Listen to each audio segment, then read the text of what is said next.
Uh, it lets me know that my girlfriend is a cheater. That's what you are, a cheater. We've been together for 6 I years. hope that it also lets you know that I'm unhappy.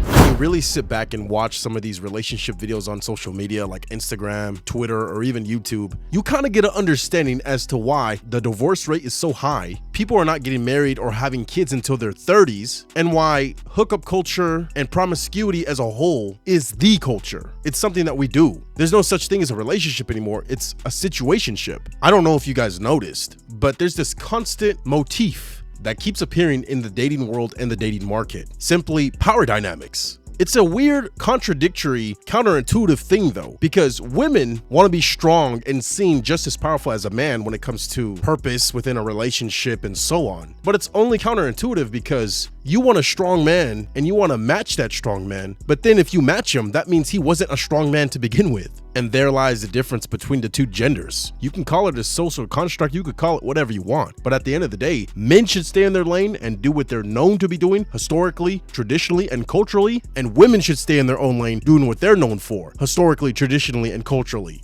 You don't have to like it, but it's just reality. And I'm not saying that everybody has to do that. That's fine if you don't want to. If you want to be a girl boss, that's fine. Just understand you're limiting your options of men that you can choose, because if you become just as successful as the men that you want, they might not want you. They might want a woman who's going to stay at home and doesn't have a day job. It might not even be about that. Simply, if you can outsmart your man, do you really want to lead your man, or do you want your man to lead you? That's the question every woman has to ask themselves. It doesn't matter how purpose driven they are in life, and whatever it is, whether it be inside or outside the house. Do you want to lead your man, or do you want a man to lead you? The women that get treated best by men know when to be sweet and when to be scary. And here's the truth about scary. It's not yelling, it's not drama, it's not blowing up someone's phone. Scary is control, scary is constraint, scary is making someone realize that you could respond, but you won't. Psychologists call this the power of the pause. In negotiations, even a 3-second silence makes the opponent more likely to fill in the gap, often revealing more than they intended. Most people try to earn respect by over-explaining, justifying themselves, and begging for understanding. The studies on persuasion consistently prove that the more you talk, the more cues you give away, and the more leverage you lose. This is the exact point that I was trying to make. As a woman, I'm talking to the women right now. Do you really want to lead your man? Do you really want to have to manipulate your man in order to get what you want from him? Because at the end of the day, that's not a boyfriend, that's not a husband, that's a trick, that's a simp, that's some dude that you're just using to get whatever you want out of him. I hate to put it in these terms, but this is just reality. As a woman, you should be the helpmate. You should be the support for that man. And this is why it's very serious on who you choose to be in a relationship with.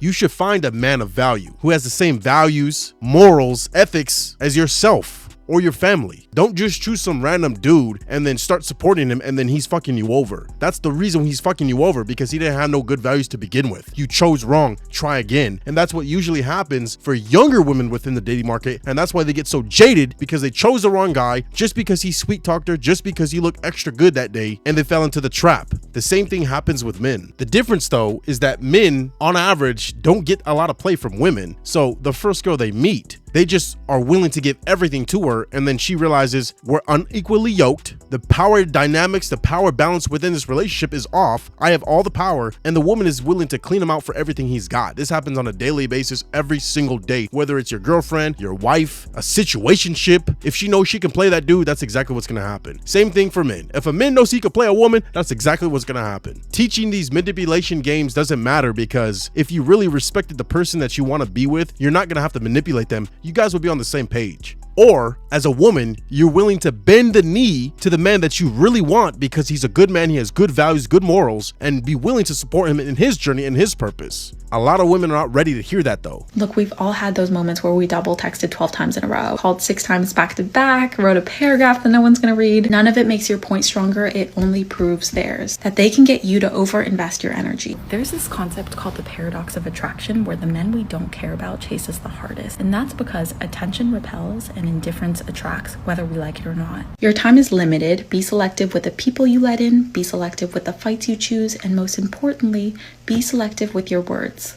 I can tell you right now, any man of value is not going to chase a woman. It just doesn't work that way. When you have money, when you have status, when you are attractive because you take care of yourself, you eat clean, you go to the gym. If a woman doesn't want me, I'm not going to chase her, because there are literally billions millions of other women that are willing to submit, be obedient, and willing to support me. If those words scare you, if those words offend you, and you're not willing to do that for a man, then do what you feel is necessary. But I can tell you right now, for a man of value, someone that the majority of women want, he ain't gonna chase no woman. It just doesn't work that way. If anything, it's the complete opposite, because men are expected to provide, to go out in the world and conquer. No one in any culture expects women to do that. So if anything, a bunch of women are going to be throwing themselves at that man, knowing that he's accomplished, knowing that he's a good man that has good values. It just doesn't work in women's favor in this situation. It's almost as if these modern women want all the accolades of being the leader in the relationship without any of the responsibility. Every month, I get 4 different versions of my wife. Correct. And I'm at the point now where I don't expect you to try to figure me out because I can't figure me out. I remember my mom saying, it's my body and my body goes through things, but not knowing what she was talking about because no one said it. But I remember my mom coming in the room at 9 in the morning and like doing things. And I'm like, why would you just do that? Like there was a better way of going about it. And then she'd be screaming and hollering and leave. And now when I look back on it, I'm like, bro, she was probably hormonal. Her and my dad were going through whatever issues they had. So then typically once that happens, it comes down to the kids. And I wish that someone would have prepared me for it, because even being a mentor to so many young men who come from single parent homes, all they say is, yo, she's crazy. My mom crazy. She's wild. I wish I would have known what I know now. It could have been something very simple that if I would have known, I could have prepared the track girls. I could have prepared the football players. Your mom's not crazy, bro. Your mom is going through something. This conversation needs to be had not from one side, but both sides,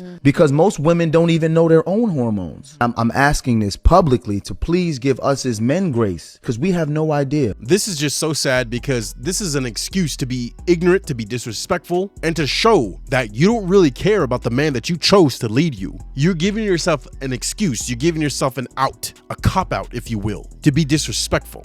Oh, it's that time of month again, so that means I could get disrespectful. Oh, my hormones are out of whack, so I could get disrespectful. It's an excuse. I don't care what anybody says. Yes, sure, the hormones are out of whack, but at the same time, can you not catch your tongue? If you're thinking something disrespectful, or if you have a bad mood, can you not hold your tongue? This shows self-control, if anything. It's not an excuse to be disrespectful to the people that you love. It's just sad that this dude's willing to accept it as if it's just natural, because it's really not. That's a learned behavior. It's so pushed in the culture and movies and TV shows that, oh, when it's that time of the month for a woman, she could openly, blatantly be disrespectful to everybody in the house. No, that's not how it goes. That's a learned behavior. That's unacceptable, because I bet when they go to work, they're not acting out to the boss. They're doing exactly what they say, because if they don't, they're gonna lose their job. So why is it okay to come home and then be disrespectful to the man that you chose as your leader? I'm telling you right now, when you're that guy to a woman, you don't get that type of disrespect. It doesn't matter what's going on in her life. She could have had a bad day. She could have a bad move. It could be that time of the month. She ain't disrespecting the dude that she knows if she lost, she would never be able to forgive herself. When a woman has genuine burning desire for a man, she ain't acting out of place and she ain't getting disrespectful. What's the matter? Are you upset that Aaron's not texting you back? You know the guy that you've been talking to on Tinder, Aaron? What the fuck are you talking about right now? He's not texting you back. Why do you think he's not texting you back, huh? What are you talking about? The guy that you've been talking to on Tinder, Aaron, you know? What do you mean, Aaron? The one that you had a date scheduled with him tonight, but he hasn't texted you back? Is it not ringing bells? What the fuck are you saying? I'm Aaron. That's what I'm saying. I'm Aaron. I've been talking to you this whole time. And you thought that you were going to go on a date with him tonight?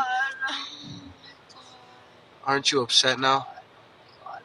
You You're wish... a fucking psycho. How am I a fucking... You're a fucking psycho. Are you kidding me? No, I'm not kidding you. You're over here catfishing me? Really? Yup. You think that's fucking... What is that supposed to achieve? It lets me know that my girlfriend is a cheater. That's what you are, a cheater. We've been together for 6 I years. hope that it also lets you know that I'm unhappy. And you treat me like shit. I don't treat you like shit. I do everything for you. You treat me like shit. You treat me like shit. You never talk to me. When is the last time we went on a date together? When's the last time you got me fucking flowers? When's the last time that you treated me like I was your fucking girlfriend instead of a roommate? I take you on a date like every week. What no, are you talking don't. about? No, you don't. You're a cheater. No, you don't. We're done. There's multiple things wrong with this relationship, and it starts with the dude, because clearly if you're with a woman that's willing to disrespect you like this, the fact that she's actually cheating on you, that means that she gave you signs earlier within the relationship that she didn't want to be with you anymore, and he should have took the hint, but obviously he didn't, because he was in love with the punani. I can't blame him, but at the end of the day, the disrespect is only going to get worse. She's not going to like you more. The second thing is, as a woman, you should respect yourself and be like, okay, this dude is not doing it for me, so I'm just gonna leave the relationship. There's no reason to cling on. Now, I understand you might be in a lease agreement or, you know, your whole life is wrapped up with this dude, but if that was the case, can you not try to figure it out? It's not her sole responsibility to figure it out. It's also the dude's, but at the same time, if your life is so enwrapped in this dude, whether you're married or not, you guys got to try to do something. Talk to each other, because I'm pretty sure communication was the big problem in this relationship. As soon as you have the idea to cheat, there's really no going back after that. It's pretty much too late. The relationship is already dead. You don't even respect that man anymore because you're willing to get another one, so just drop him and leave. It's really crazy because she just dropped all that trauma at the end of the video, and to be honest, like I said before, this just seems like a communication issue. If they would have talked more, expressed how they really feel about each other and about the situation that they're in, I'm pretty sure this relationship would have been saved, but it is what it is. Not everybody's meant to be together, and not everybody is smart enough to know how to fix problems that they have in general and in their life. Oh well. If you guys are still here, thank you so much for watching. I really do appreciate it. Make sure to like, subscribe, and comment down below. I'll see you guys in the next one. Peace.